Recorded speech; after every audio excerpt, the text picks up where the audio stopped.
Alright, hello and welcome everybody to BBL Season 8. We are in Week 10 now. Tonight I will be playing as my primary team, the Super Duper Melonheads, but first, I've got a bit of analysis of the playoff picture for this league. Because with, last week was a very big week for us, as we had a big victory against our top division rivals, the Tampa Bay Devil Rays, and that put the playoff picture in a very interesting condition indeed. So I'm going to be spending the first part of tonight's stream just going over everything in there. So, at this point, the big thing is there are 8 different teams who could easily make or not make the playoffs still. Are visible on this picture. The other teams that are not in this position, the Mariners are in the AL West. They are 8-1.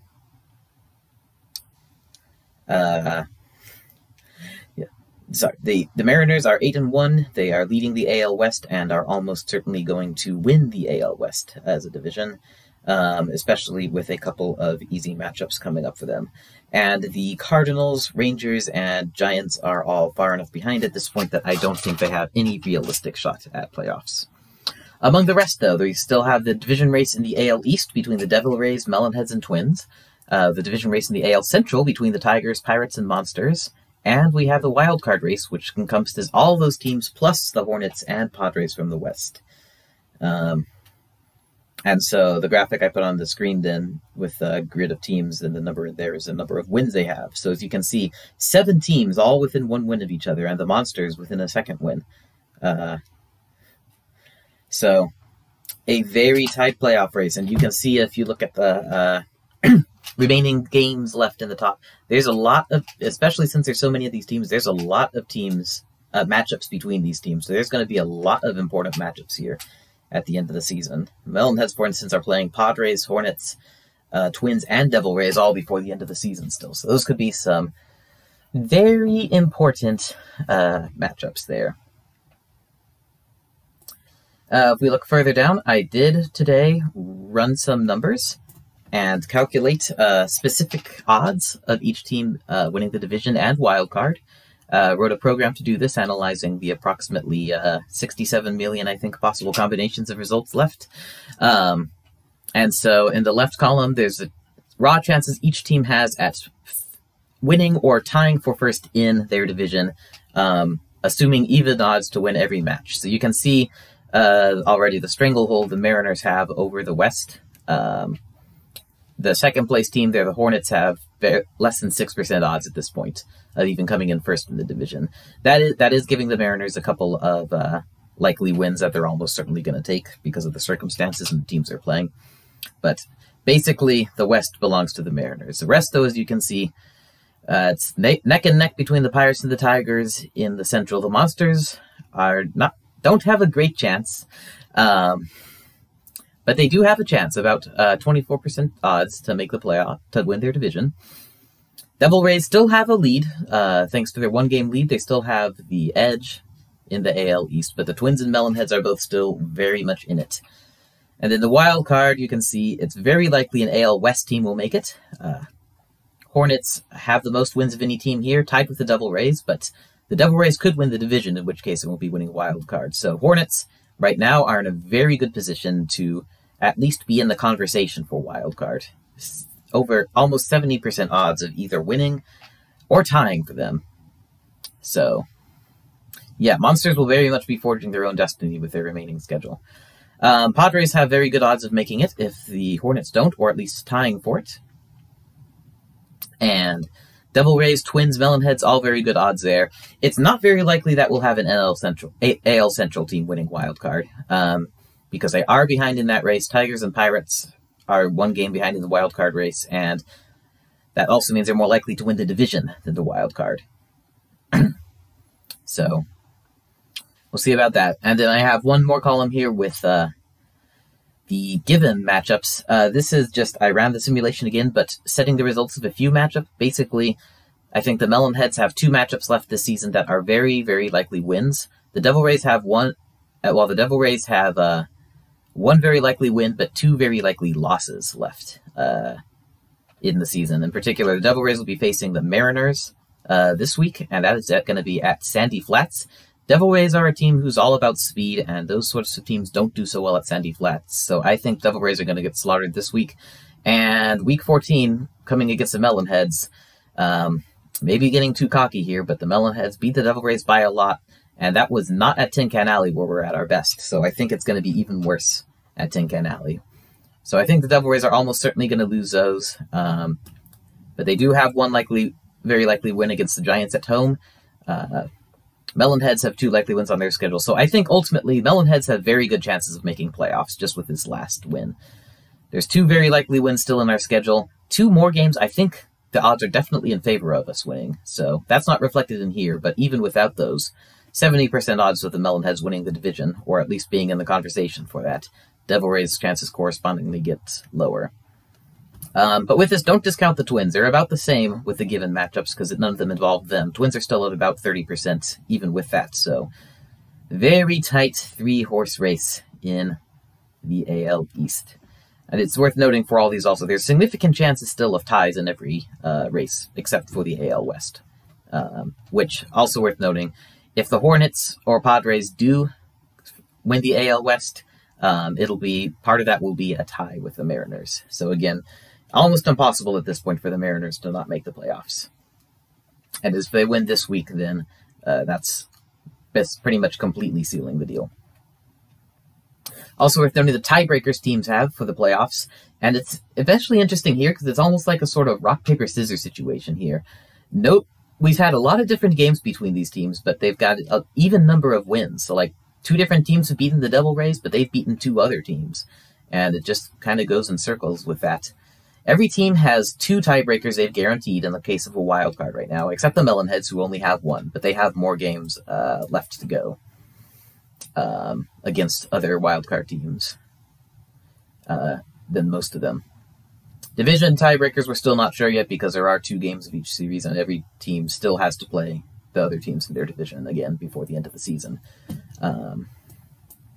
One more important note for the playoff race is just with the seeding, because again, Mariners are on top of everything. You see the numbers of wins here. Mariners are at 8 wins, and very likely, I think, to get at least 3 more. So they're almost certainly taking the number 1 seed. And quite frankly, I think they're not the team that you want to face in the first round of the playoffs. So getting the number 2 seed is going to be important for that. Number 3 seed probably isn't good enough because Hornets or Padres are probably going to make the wild card with the rules we use for playoffs. That means Mariners would not play them since they're in the same division. They'd play the number 3 seed. Number 2 seed plays the Hornets or Padres. So that there is an important race. At this point, it's definitely in favor of the AL East teams taking it. The Devil Rays are, of course, in front of the Tigers and Pirates. Melonheads and Twins also up there. Twins have tiebreakers over both of those teams as well, and Melonheads have tiebreakers over the Pirates. So the Pirates or Tigers could tie with the Devil Rays and win tiebreaker for 2 seed. Tigers could take tiebreaker over Melonheads for the 2 seed. But otherwise, it's probably going to be one of the AL East teams. And so we'll wrap up the section. My personal predictions for playoffs. I went through all the matchups and just predicted the result of each one to see how things ended up with that. I think our final results, obviously the Mariners take seed 1. The AL Central champions, according to my predictions, if I got every matchup correctly, are going to be the Pirates. They're going to go 8-6, is my prediction, and take the Central outright. And the AL East champions are going to be the Melonheads. I think that the Melonheads have a very good end of the season lined up. Of our last 4 games, we have 1 against the Giants, who I think should not be difficult for us to beat, and then 3 games at Tin Can Alley, where we've been, so far this season, unstoppable. So I think there's a good chance Melonheads end the season 9-5, to take the division, take 2nd seed. So that's my thought for that. I think the Devil Rays are going to fall short, and the Twins are hopefully just barely going to fall short. And then the wild card in my predictions is going to go to the Hornets. They do have the lead there. They are a good team, and I think they can win the majority of their remaining matchups. So that's my thought. I do think that the good things are in store for the Melonheads. And so, going into tonight then, because again, many matchups here are important, and Melonheads and Padres is no exception. Both teams very much in the thick of things. This is an important matchup for both sides, I think. More so for the Padres, though. If the Padres lose this matchup, then I'm not loving their chances of making the playoffs. They have to face the Devil Rays at home next week. Devil Rays will be strong in that matchup. They have to face the Hornets in week 14. That one's a coin flip. And Tigers, maybe they can win, but might be difficult. We'll see. They'll have a shot still, but it'll be a lot harder, I think, for them. I think if they win tonight, it's a much better chance for them. Actually, my predictions for every game, it was Hornets and Padres. One of them's going to win the wild card, and it's going to come down to their matchup in week 14. I wasn't sure which team is more likely to win that matchup, but if my predictions are correct, whichever team wins that matchup is going to win the wild card. But if Padres lose tonight, then that goes against my predictions, and that puts them one game behind, and they're going to have a hole to climb out of for that. Melonheads, it's a bit less important again, because I think I can win the last 4 games of the season without too much trouble. So even if I lose tonight, I think we have a very good shot at playoffs. But if we win tonight, then it's a really good shot. If I win the last 5 games of the season, Melonheads are taking 2 seed outright, because their road to doing that includes beating both the Rays and the Hornets. So there's no way anyone can stop us from taking the 2 seed if we win every remaining game this season. I guess, well, never mind. The Tigers could do it. If the Tigers managed to also win, then they would take the 2 seed. However, I don't think the Tigers are going to win every remaining game. But so, if the Melonheads win tonight, then I'm 1 game ahead of where I am. Good chances to win all 4 of the last games. And that puts us in a very good position indeed. All right, so with all that having been said, let's finally jump into the talk about tonight's game. One moment. All right. So tonight, again, is the Melonheads versus the Padres. This game is at Casa de Pablo, home of the Padres. Looking at the predictions for tonight, it's not in my favor for the predictions, but it's not super lopsided. There's 14 people who've predicted. We have 9 picks for the Padres and 5 picks for the Melonheads. So the majority favor the Padres, but it is hardly a guaranteed thing according to the Predictor Challenge. And I think that's a pretty good reflection of the situation for this game. My prediction is officially that the Melonheads are going to lose. It's certainly not a done deal. But I think Padres are going to give me some trouble here at Casa. They have a good outfield. They have Henry in center field, who I think is going to be a big problem for my power-focused team. Brett in left field as well is going to be a headache, so I think this team could potentially do quite a bit of damage just with their outfield against me. I don't know how well this team is going to perform at Casa. I do have a significant bad day going on this game that we'll get into in a bit. And I don't think my defense will do very well here on the AI side, so there's a good chance that the Padres go off for a lot as well. Now, that being said, the Padres have been not consistent this season. They haven't done very well at home. They've only had 1 game in double digits here. My defense has time and time again performed better than I expected to. Melonheads are actually the number 7 defense in the AL, which is not amazing, but it's a lot better than I was expecting preseason. So we keep not giving up as much as I think we will. That could be the case tonight, and I could very well have a strong game. I often do well when visiting Casa.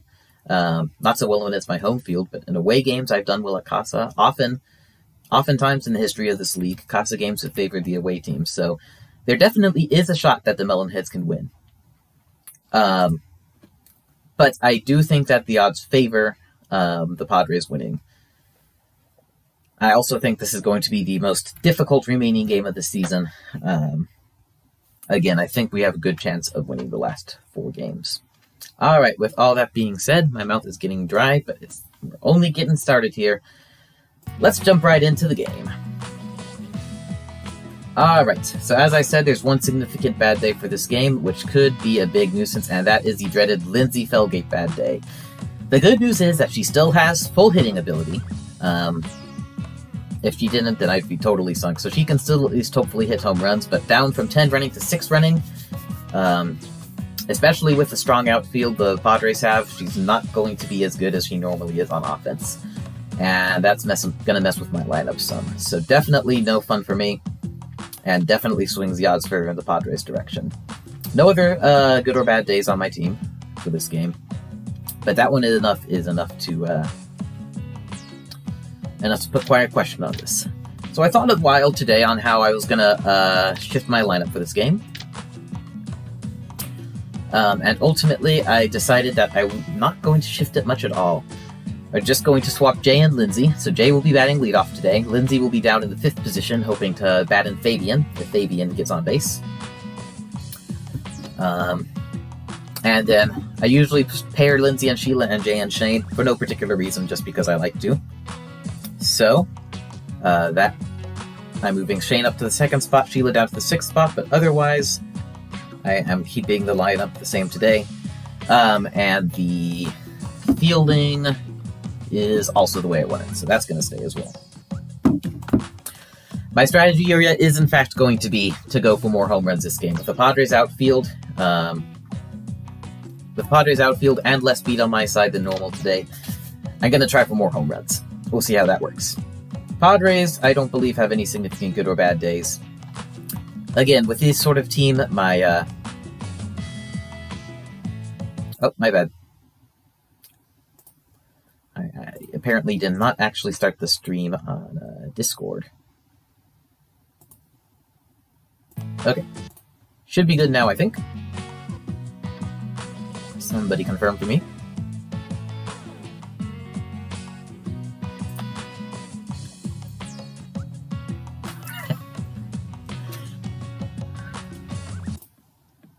Can't see anything.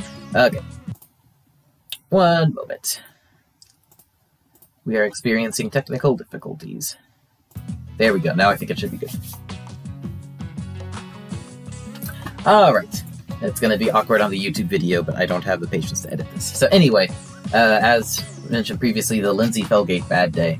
Not completely useless, but not going to be able to be the mainstay of my team that she normally is. Alright, as for the Padres, again, no good or bad days on this team today. And my big concern with the Melonheads is the outfield, and Henry in center with 100 speed and a good glove and a good arm is going to be a headache there. Similarly, Brett Olson in left. They're going to, I think, give me a lot of trouble. Hopefully I can get a bunch of balls just past them for a lot of base hits, but we'll see. So I'll be looking to hit more to right field where Erin Harris is. I don't know how good her arm is, but she's at least not as fast as the other two. Grounders are not going to be too good either with Frances Blue around third. Emily Lou Bella short is good for relays. Okay. One good news is if they're relaying balls to Joella Minotti, then that's not going to go so well for them, because she doesn't have a good arm. And Derek McCattery on pitcher is interesting. I think he's going to be somebody I can tire out pretty well, and once he gets off the mound, things might really get interesting. Tina Herrera is not an A-plus catcher, but I'm probably not going to be getting any steals in this game. With my fastest runner nerfed, I don't think Sheila and Shane and Jay can reliably steal second on her. Yes, QM, I am a Pirates believer. I am predicting the Pirates to win the Central. Alright, so yeah, and the other big question I had was who is going to come in to pitch if Derek gets off the mound, and it's not clear. It'll depend, I think, on what happens during the game. My hope is I can force Derek off the mound early, Henry comes in to pitch, and this team's defense falls apart. That is the hope. We'll see if that happens. In any case, we've done enough pregame. Let's jump in and play some baseball. Alright, Jay Green in the leadoff spot today. He is my leadoff hitter for most of the preseason, before Lindsay took over for the season itself, where she has done excellently, but today, it is Jay's turn. Going for a leadoff home run here. Start the game with a boom. Fouls it off. I should have stayed open for that one, I think. That's going to be low. Good. Whew. If that had been striking out looking with Jay Green on the first at bat of the game, that would have been a bad way to start. Puts the bat on that. That will get into the corner and left. In fact, I think that's going to be called a ground rule double. Yep. Bounces into the invisible corner. Ground rule double for Jay Green to start off. Not bad. Not bad at all. Starting off on the right foot. A leadoff out would have been very bad. Shane Smith now up. Shane batting .675 this season. I have reached a point in this season, and it is very satisfying. I have reached a point where everybody on my team is batting above 500 right now. Everybody's having their share of success, and that is very gratifying. Shane takes strike one in the corner. Shane had a super day last week, which let him hit 2 inside the park home runs against the Devil Rays. Today, he is back to normal, but still a solid player even as normal. And Derek already having trouble hitting the strike zone. It's 3-1 on Shane Smith. I will definitely take a walk. We'll go ahead and take strike 2. Maybe I should have swung at that one. I don't know. But we didn't. Full count on Shane. And swings to the wrong spot, but Zoe is not there. Zoe Mallory. More like Slowy Mallory. And so, too far away from the bag, and that gets Shane on first base. Jay over to third. Shane tried to snipe second, but wasn't going to happen. Alright, good start. And let's see if Shane can swipe second base and put runners on second and third here. Dmitry Petrovich is up. Going for the big bomb, which I rarely do, not at TCA with Dmitry. Today is a special day, though. Shane does indeed take second base uncontested. Runners on second and third, nobody out. On deck is Fabian Callahan, so we're in good position to score something here. McCatery not giving any good hit balls to use power on, though, so line drive it is. Dmitry hits one. That's going to be the first casualty to the outfield. Bash Brothers, except it's not. Brett drops it. And that is going to be an RBI single for Dmitry. Jay does make it across the plate. And it is 1-0 Melonheads. Good start. Fabian Callahan now up. 2 on, nobody out. Lindsey Felgate is on deck. And Fabian smashes one. Is that going? Is that gone?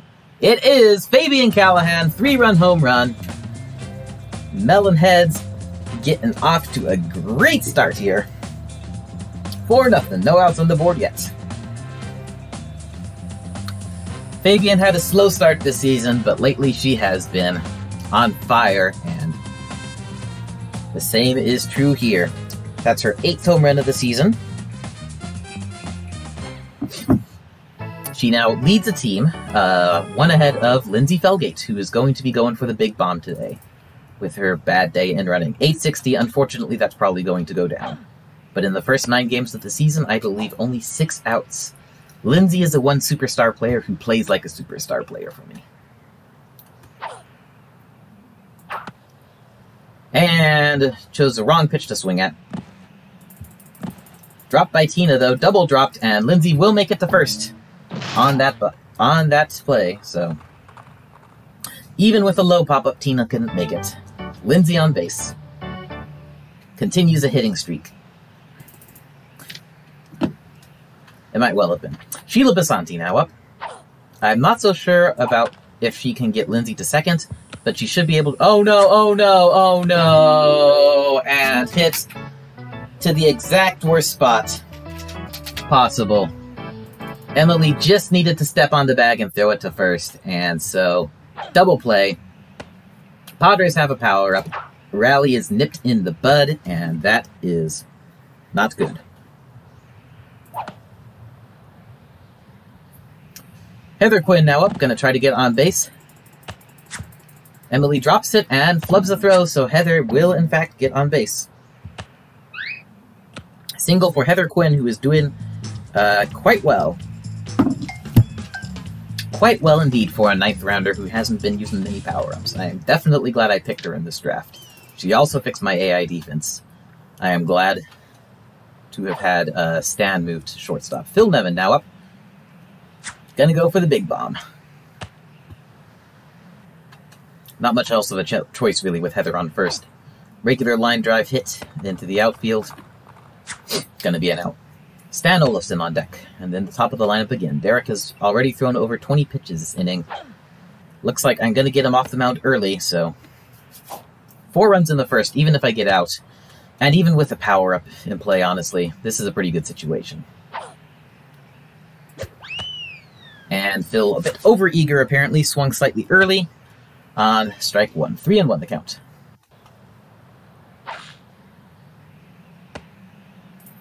And ball 4, so Phil draws a walk. Melonheads machine continues to churn along. Just imagine if Sheila had hit it anywhere besides where she did and gotten on base. Then we'd have bases loaded with 1 out. Stan Olafson is now the hitter. And usually, again, power's not my favorite with him, but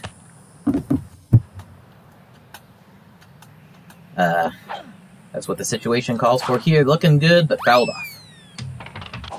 Okay, the question is, do I think I can get on base with line drive? And I do.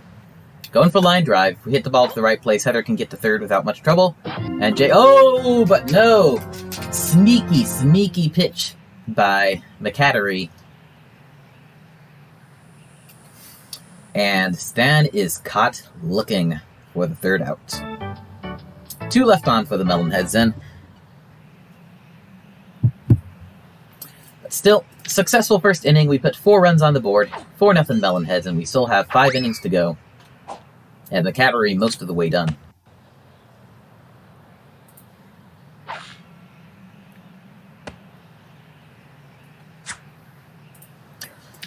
My reasoning area for putting Stan at the lineup where he is because I put him there with the expectation that Phil gets an extra base hit. And there's not another great place for Stan. Dimitri is essentially Stan, and he's already taken up the other good Stan spot. I don't want to put Stan ahead of Heather. It makes it too much likely for a Heather double play. Alright. Evaluating my mouse here. We struck out Brett Olson. Francis swings right through one. Jay's going to need a perfect game, probably, if it's going to be a shutout, so let's see if he can pull it off. Okay, for a minute it was looking like my mouse was going bad, but now it's fine again. And Francis hits one into the ground, straight to Fabian. Only good spot for it to go for Fabian. She makes a throw in time. 2nd out. Unfortunately, now we have to pitch to Monsieur Deschênes. Henry hits one hard, but it is thankfully foul. Gonna be hard to get this kid out. Oh, hits one towards Dimitri. Can he make the catch? He can! Dimitri catches it, and so we are out of the first unscathed. Right back to the top of the Melonheads lineup. We are 4 runs up right now. Good start against the Padres. A win is definitely possible here. Jay Green leading off. Led off with a double last inning.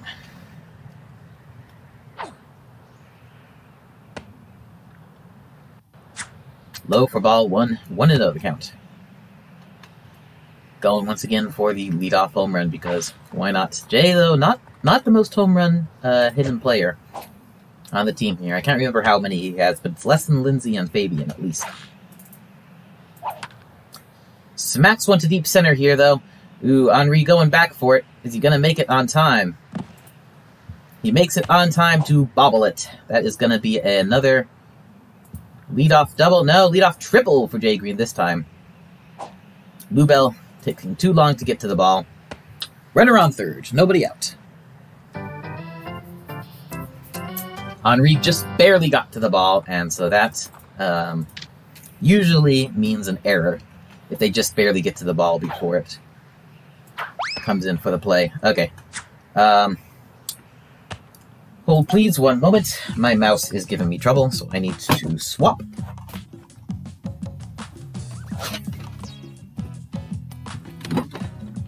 It just for the 2nd time started freezing up, so that is not something we can be playing with in this game. Yeah, Bluetooth mouse. Normally good, but tonight's not. And now I'm having to use a different mouse that I'm not so familiar with using, so hopefully that doesn't completely throw me off and make me lose. Shane swings and misses for strike 2. That one is going to be close, but it is a ball.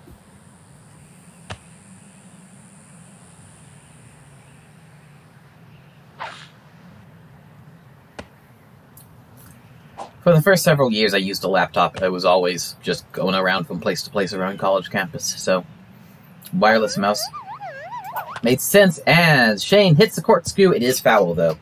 No power up from this one. I don't use any side buttons on my mice. I just get the cheapest I can. I got a slightly more expensive wireless mouse once, and it stopped working in a couple months, so cheap ones for me. Shane with one hit hard. That is straight to Henri, though. Henri drops it! Again! Oh, man! And so, Shane makes it to base on what very much should have been an out, but nope, he's safe. Jay scores. It's now 5-0 Melonheads. Henri de Shane not performing well, and we are unfortunately not getting him onto pitch as a sub-pitcher. It's going to be Francis Bluer instead. Leads off with a corkscrew to tire herself out nicely. Tina is in fact going to make the throw to second on time. No stealing second for me.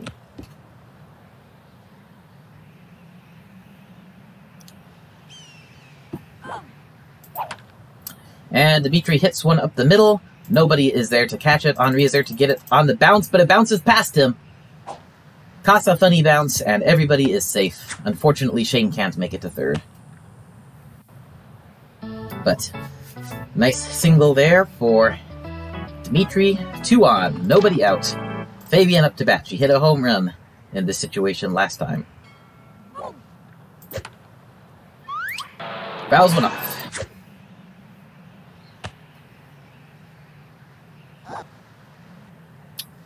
And takes ball 1 high. Looking for another big bomb from Fabian, especially at Casa. That's really what she's made for. It'll take her forever to get just to 1 base, otherwise. That's just why I have Lindsay batting behind her, to try to hit her in if she does single. Takes strike 2 on a nasty corner pitch. It is 2-2 count. Settling down a bit here. Fouls one off. Still 2-2. Francis starting to put in the real work here. Fabian fouls another one off, really making her work for it. That was the 6th pitch of the at-bat. And still not done yet. Fabian goes down. It won't be going down easy. Alright, and now that is oh no. Fabian not even halfway to first base yet. It's going to be another double play, folks. Another double play. So this is trouble. This is trouble.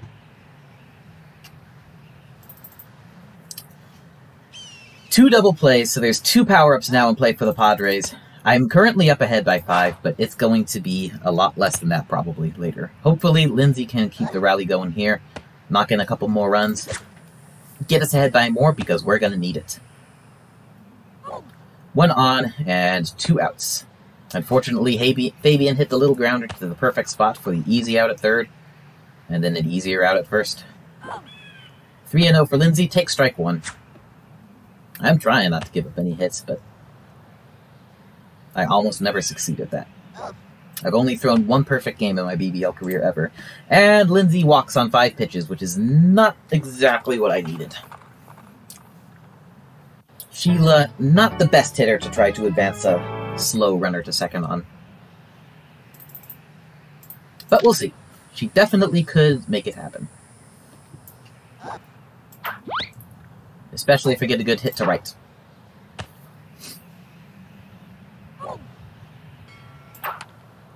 Fouls one off. 0-2 the count on Sheila. Francis suddenly can hit the strike zone now that it might be more convenient for her to throw balls. Sheila fouls another one off. If I can at least get Sheila on base, then if nothing else, we'll have Heather as the last out of this inning, worst case scenario, instead of the first out or the first hitter of next inning. 1-2 the count on Sheila. She is not giving up easy. And hits one that's going to go in the gap, but very close to Aaron. Actually, it's not even going in the gap. Aaron catches it for the 3rd out. Looking like a good rally for the Melonheads, but cut short with an unfortunate double play. It is now 5-0 after 2. We are still in this, but it is not looking nearly as good. Joella Minotti now the hitter.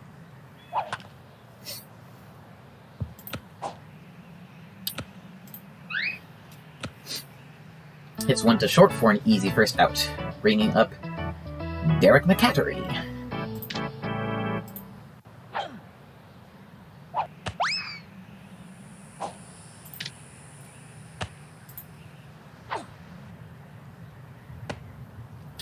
Watches strikes 1 and 2 go by. Hits the third one, though. That's going deep to center. Sheila gets it! Perfect redemption, trading into the double play earlier. That was a difficult catch that I heard from the sound effects. She bobbled it, but then caught it falling on the ground, so... Goldie Glove-worthy play there. And keeps the perfecto alive. 2 outs. Aaron Harris is now the hitter and going down without much of a fight. Until third pitch. Hits one to right. Lots of fly balls here for the Padres, but Dimitri's there and he gets this one as well. Fly balls normally my weaknesses, but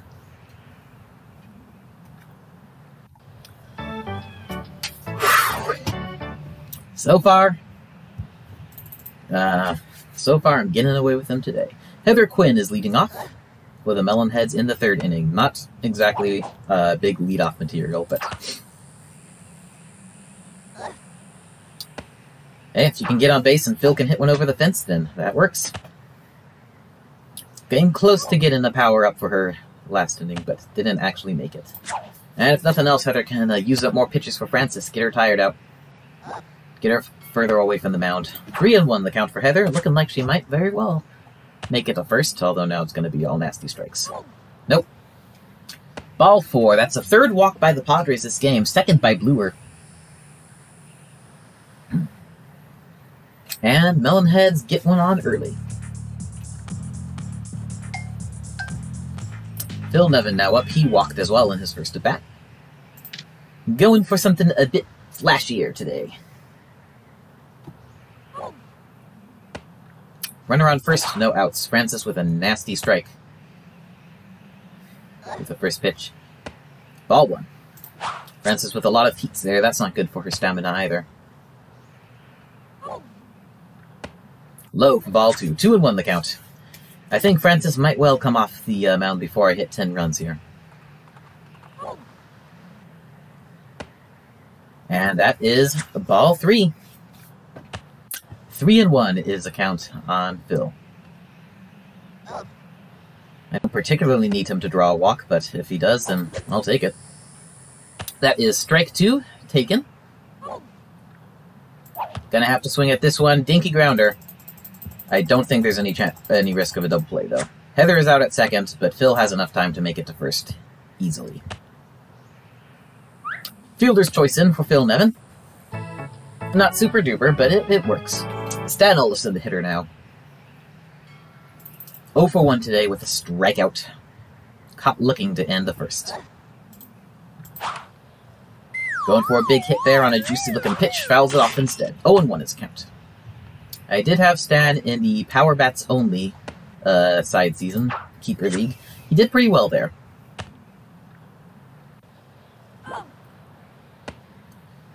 Takes ball 2, 2-1. Francis just throwing a million balls here. Looks promising. It was not as promising as it looked, but I think that'll be dropped. No, it was not. Tina catches it for the second out. Melonheads are tiring out the Padres, but not accomplishing much of actual scoring here. Let's see if Jay Green can change it. He's 2 for 2 today with a triple and a double. Let's add a home run to that, shall we? Maybe. Strike 1. Runner on first, 2 outs, and Zoe Mallory coming on to pitch. Okay. Not particularly helpful for me. Not particularly harmful for me. Take strike 2. 0-2 is a count on Jay Green. Nasty pitch to work with there. But Jay is able to foul it off to keep the at-bat alive and smacks one to left center. That, I think, is gone, maybe? No! Just barely ricocheting off the wall and back into the field. Ah! So close to a big bomb by Jay Green. But not going to actually make it. Okay, Lubell, too good to throw in here. Phil not going to be able to come across to score. So close to a big home run by Jay. Unfortunately now, in for a couple of less powerful hitters. Having to content ourselves with a double. Runners on second and third with 2 outs. Let's see what Shane can do. Shane hits a nothing ball. Gonna try to beat the throw to first. But Tina gets to it and guns him out instead, so... Just off with Shane, turns what would be a +7 into now a +5. Melonheads not able to get any scored in the third. Strong start, but we have withered here at the Casa. Gonna need some big rallies later on if we're gonna win this. Tina Herrera is leading off for the Padres. And fouls one off. 0-2 the count. Certainly this is not beyond hope yet, after all. Last week, in my game against the Devil Rays, I only had 4 runs after 3 innings. And we went on to get a +27. So, never know what will happen. Jay Green strikes out Tina Herrera. There's now 1 out. Zoe Mallory is a hitter.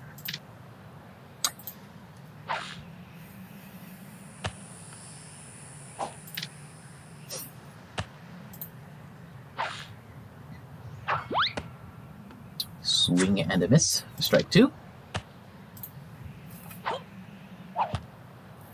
Hits one into the ground. That should be an easy out.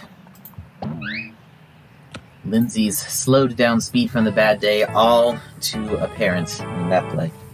Emily Lubell is now up. She can at least hit the ball hard.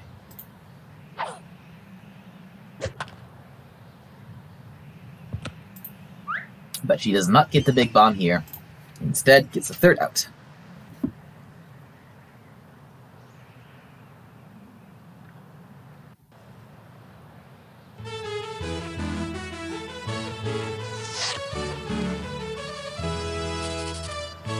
Alright, it is 5-0 after 3 innings, and we are now in the top of the 4th. Dmitry Petrovich leading off.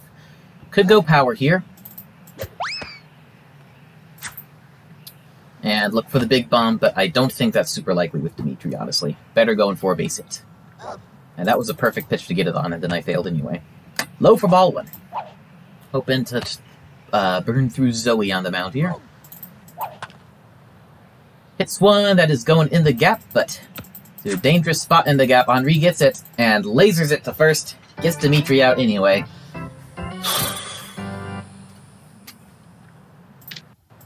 And just all the momentum for the Melonheads is gone.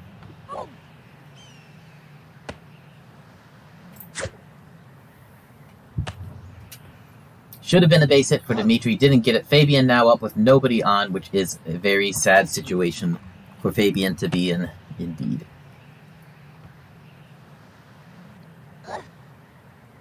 And it is 2-1 on Fabian. We can at least hope for the solo home run. Fabian, unfortunately, did hit into a double play in the second, which our momentum has not yet recovered from that. I could have taken that for a walk, I think. Instead, going to be a very slow out. Oh my goodness. And Francis drops it. Ugh, Fabian almost safe. I should have rushed and she could have made it. Whew. Oh well. I thought it was an easy out, so I didn't bother to rush Fabian, but Lindsay Felgate now up.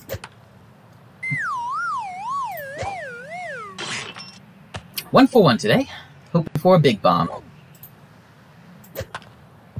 Does not get the big bomb. That is hit in no man's land. McCattery is going for it. That's going to be a single, I think, for Lindsay. McCattery is not going to make that throw.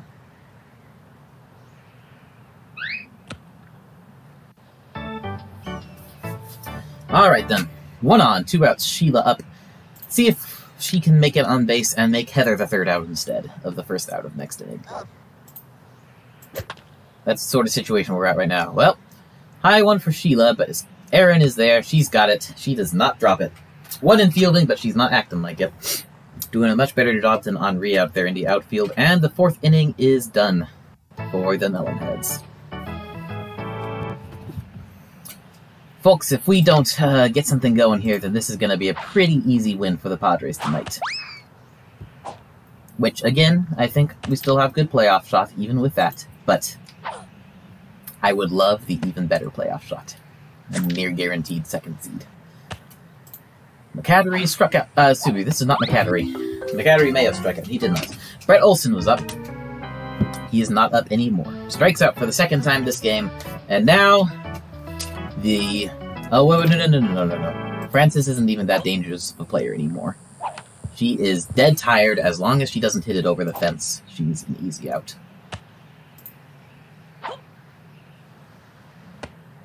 After Francis is the most dangerous remaining weapon in the Padres arsenal, and his name is Henri Deschênes.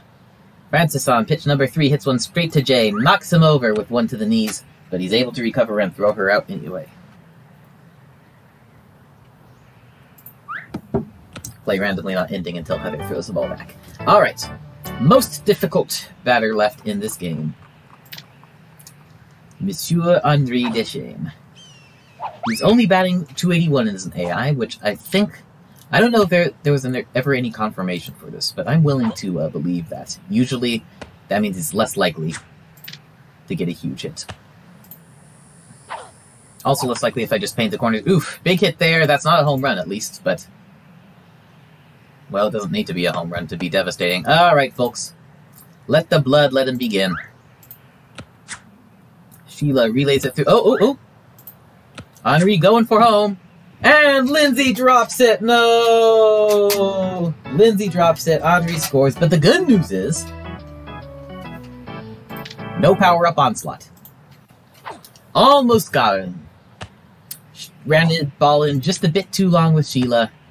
And then Lindsay couldn't make the laser throw from Jay. Laser throw which drained quite a bit of his stamina, I should point out. But... no power-up onslaught.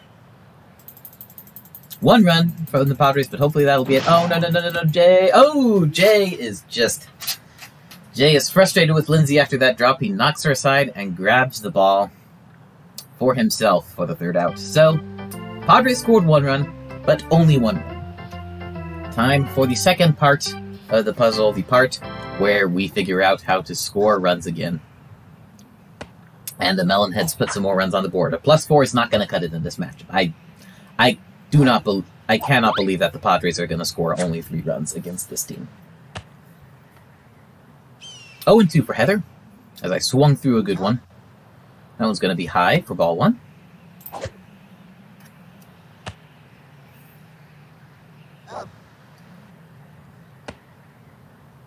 I thought I had just taken strike 3 there and forgotten the count, but nope, turned out to be a ball. 2-2 the count on Heather Quinn. Mallory is at least having to put in some work here. Heather with a line drive up there. Lubell will get it. But Bluer has to step off the base to grab it. Heather hustles and is safe at first. Heather 2 for 2 today, has made it on base every time. Not bad for a 9th round pick without any power-ups. Phil Nevin now up. Got on with a fielder's choice last time, hoping this time to bring in the big bomb. He got the big bomb against the Devil Rays last week. Big grand slam at a perfect time for it. So I was pretty happy with that. Phil with one that I was sure was going to be foul, but it wasn't. And it's not even an out. They both make it, so I'll take it. Ground ball down the first baseline into no man's land. And we are now 2 on. Nobody out for Stan Olafson. Stan hasn't had his great season here. Among the lowest averages on the team, and he's not done well today. 0 for 2 with a strikeout. Here's hoping he gets the big shot here. Jay Green is on deck, so as long as Stan doesn't hit into a double play, we're in decent shape here. Pops one towards third. Is that going to be a double play? No, Derek is not going to make it to.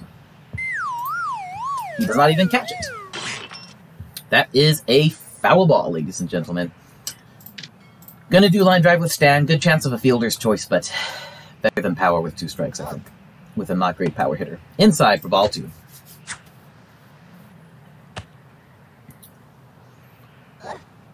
Corners inhabited by players who got tired out on the mound earlier this game, and that is certainly helpful for me. Sadly, Henry is still in center field.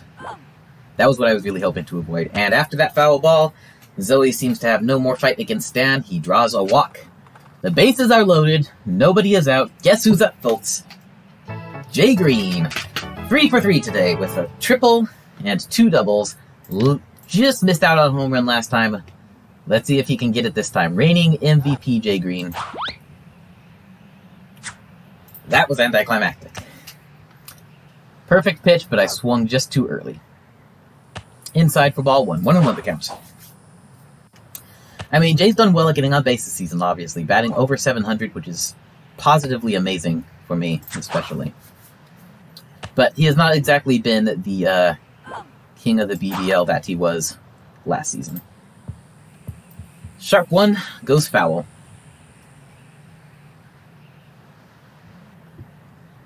Hard to decide between power and line drive, but going for power and it doesn't work. Jay Green strikes out with the bases loaded. Should have used line drive. Ugh. And this game is just hard to catch a good break, and just when I get really set up, something like that happens. Still, rally isn't over. Only 1 out. Still bases loaded. Shane Smith is not a terrible bat.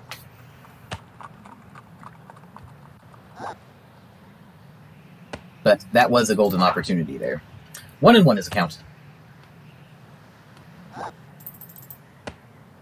2-1. I'd be perfectly happy if Shane drew a walk here. Would get Heather off the base paths and bring up Dimitri, who's a stronger power bat. It is now 3-1. Can Shane do it? Too good of a ball to resist on. Unfortunately, straight to center, straight to Henry. He does not mess up the play. 2 outs.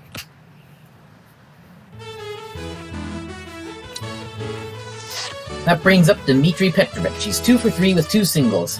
Let's see if he can pull through here, or if this is going to be another disappointment of an inning. Swing late. Straight to Joella. Joella can't handle it. Goes for the play at second. No play at second to be made. No! And I thought I was there. I should have rushed Phil. I didn't rush Phil. Phil's out at third. Inning is over. I should have had it there. Should have had it. Should have scored a run and had Fabian up with the bases loaded. Tonight is not my night.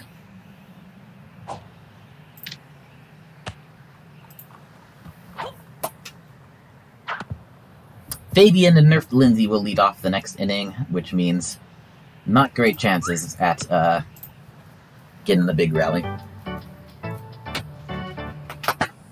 I thought I was there. I should have rushed Dimitri. I didn't. I should have rushed whoever that was. Phil. I didn't rush him. Both my own mistakes and some bad breaks here have just led to really disappointing game. Loaded up the bases with nobody out. Had Jay Green up. And couldn't score a single run. It doesn't get much worse than that. Tina Harara now up. If I thought I had a better setup for next inning to get a big rally, I might honestly stop here and just play the last inning some other day.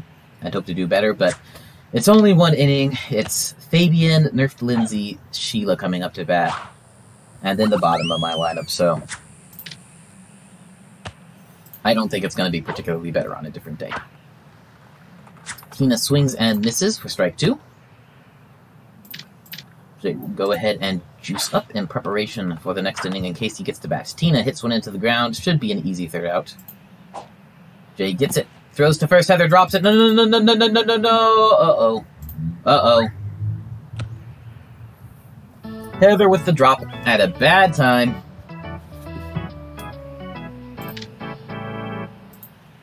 Let the bloodletting begin. Folks, you might be about to witness the Melonheads losing to the AI. Not guaranteed by any means, but this doesn't look good. And there it is, undergrounder. It's 5-2 Melonheads now. Calling it right now. That one, ooh, would have been better if that went over the fence, honestly. Zoe's not getting past first base, but, okay, throwing it in. Throw it through Stan. Going home. On time. No, Lindsay has to run to get the ball. 5-2.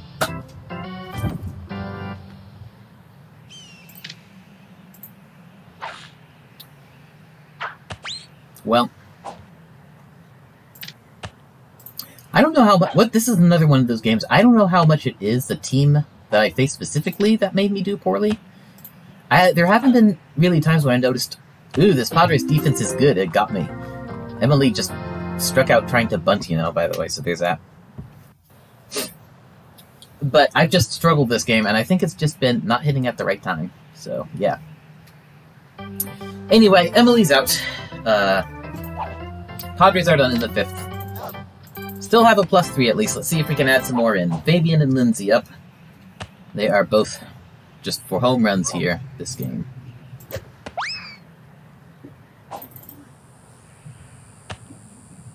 One and one the count on Fabian as she chased one she shouldn't have. 1-2.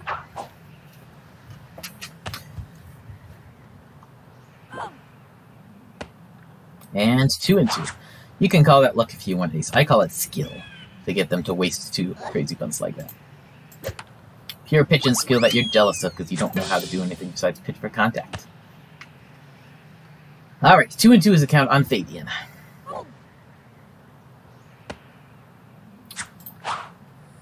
Full count now. And I swing early, completely screw it up. Definitely could have put the bat on the ball there. But just not my night. Fabian strikes out. 1 for 4 today in final. Lindsay Felgate now up. Let's see if she can get one big bomb for me. She has made it on all 3 of her at-bats so far. I'm happy with that. Fouls it off. Not a disastrous game for Lindsay. She's been able to get by despite the bad day. Outside for ball 1. Melonheads have just 2 outs left to work with. Heather Quinn is in the hole and going to be tough to work with as far as that goes. And that's also going to be tough to work with. High pop-up for Lindsay. Well, that's going to be a drop. And Zoe is too slow to make it to base. So a single for Lindsay once again. Only 4 total bases for Lindsay tonight, but better than it could be. Alright, and no outs on that play. 1 out then still total. Sheila Basanti now hitter. Can she figure out a good spot to put the ball to get both her and Lindsay to base? Zoe with a fireball. If she wasn't out of juice before, she's going to be now. Strike 1. And Henri comes onto the mound. Finally, what I wanted a long time ago, but probably too late to make much of it. We'll see. If I start hitting good drives into center, could make it, but Sheila and Heather, the next 2 hitters, not so great for that. Sheila puts it on the ground. Henri rushing up to get it. Henri still has juice, but Tina bonks into him. Throws it up to second. Second out. No room for error now. 2 outs. Melonheads down to their last out, and a +3 I don't think is going to cut it this game. Heather Quinn is a hitter. She has made it to base every time so far.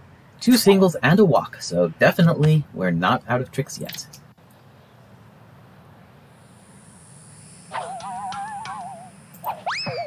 It would have been funny if she'd earned a power-up on that right after her last chance to use one.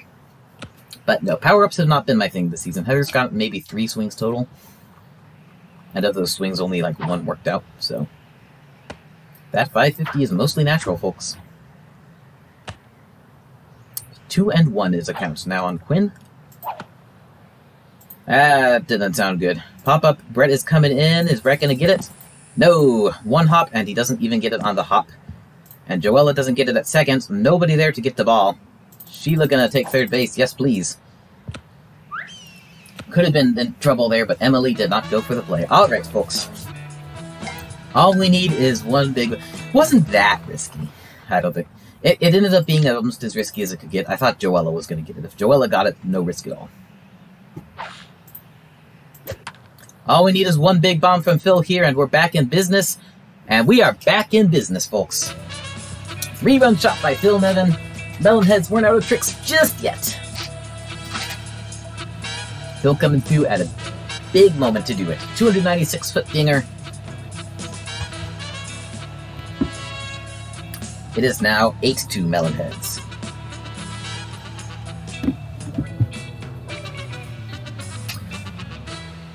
+6, I think, is still not enough to win the game against the Padres, but it's at least less not enough. Alright, Stan Olofsson up. He is 0 for 2 today with a strikeout and a walk. Can he keep the inning going? All we need is a decent drive towards center. That's foul. Almost a beautiful home run off the zigzag, but just foul. Oh well. Good drive to center would do the trick easily now with a tired Zoe Mallory playing out there.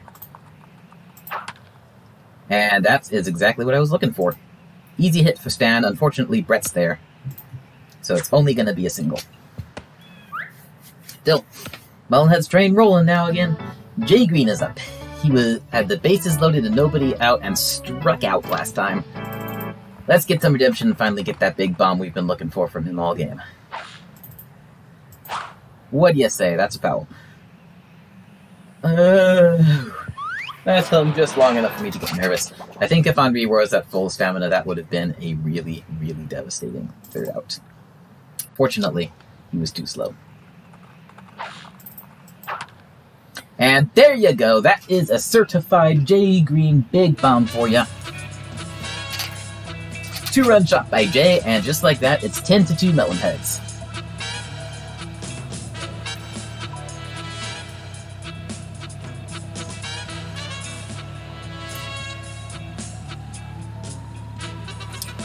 .359 feet on that one. Alright, we're in business. I still think this is likely to be a losing score to the Padres, but you never know. And it's certainly a lot better than +3. And no one's saying we're done yet. Not with that slow center fielder. Shane and Dimitri could both easily get balls in there. And then after that, who knows how many more home runs we might get. My spirits had been very much revived with this good string lately. Shane hits one where nobody is, and nobody goes for the ball right away. What is the Padres infield doing here? Whatever it is, it's not what they need to be doing. Shane makes it the first on what probably should have been the third out. Dimitri is up. A heroic effort last inning that ended in tragedy when I didn't rush who I should have rushed. Let's see if we can do a bit better here. Swings and misses at strike one. Again, just needed good drive into center, and we're in business. Alright, getting a bit too eager here. 2 early swings here. 0-2 on Dimitri. That's going to be high, I think. Phew. 1-2. Fabian on deck. Lindsay in the hole. And nicely hit by Dimitri, but it's to Brett territory. Brett trying for the one hop, doesn't make it. Follows it for just long enough for Shane to be safe at second. Melonheads still not done yet. Alright, can we make this into more runs? Fabian hit a 3-run bomb in the first. Alright, no ball strike two. Fabian hit a 3-run bomb in the first, but then killed our momentum with a double play in the second. Hasn't gotten anything done since then. Can she regain a tier with another 3-run bomb? Not if Aaron walks her. Lindsay Felgate is on deck. Woo! For a minute I thought that was going to be a great one, but nope. Fouled off. Still. 2-1. We're not done yet. And that one is going. That's not out, though. Brett is right there. Brett drops it! We're still going, folks. Fabian is going to make it to first. Shane is going to cross the plate. 11-2 Melonheads.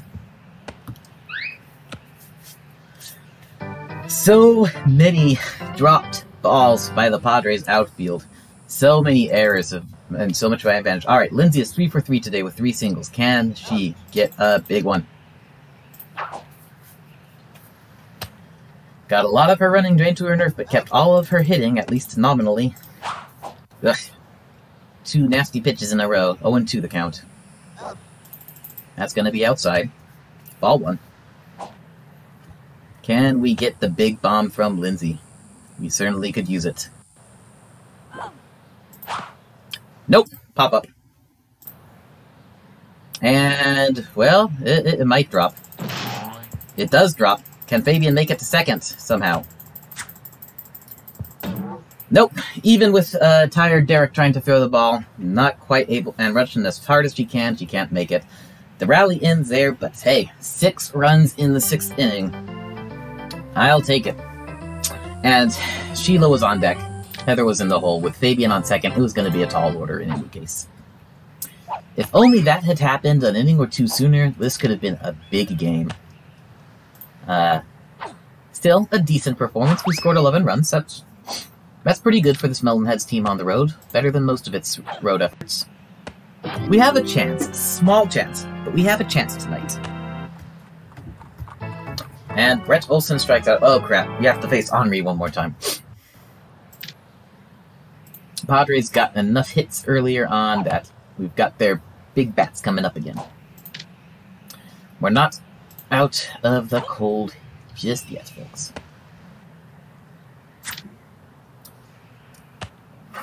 Is this going to be yet another narrow Melonheads loss that could have been averted if I hadn't been nerfed? Because I'm sure I could have done better if Lindsay had all of her speed. I think that would have definitely made a difference in this game. Alright, it was a strikeout for Bluer, and now Deschênes is up. Hit an inside the park home run in his last at-bat. He's a bit more tired now. Can we get the out and end this game?